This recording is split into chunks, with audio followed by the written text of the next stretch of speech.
Hi everyone, it's Dr. Dave, and I am coming to you with an interesting conversation I had with a patient recently. And happened this past week. This patient is a heart patient, but they actually came in for a follow-up. They weren't having any heart issues, doing really well, but unfortunately they were diagnosed with cancer. And they had an initial appointment with the oncologist, and they came in to see me routinely, and they told me that they were going to have another follow-up with their oncologist. And they asked me, Dr. Dave, what should I ask the oncologist? They offered me multiple treatment options, and I'm confused, and I don't know what to do.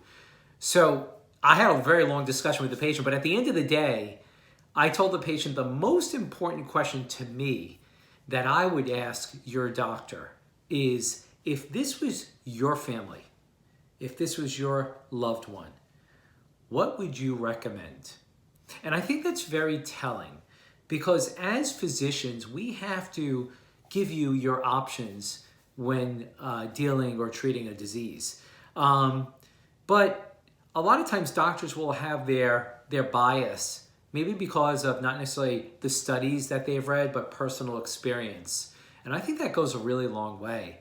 So I would always ask your doctor, again, if this was your family or loved one, which one would you pick? Which one would you follow? Which treatment protocol?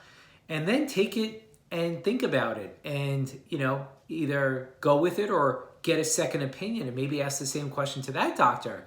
And if they're all in agreement, you may have your answer. Okay, guys, just some simple thoughts, but I really think an important question that we should all incorporate, maybe not even in medicine, but in life, whether it's an accountant or lawyer or mechanic, ask them if this was your family's or your family's car, your family's whatever they're about to fix, what would you recommend? Okay, until next time, this is Dr. Dave.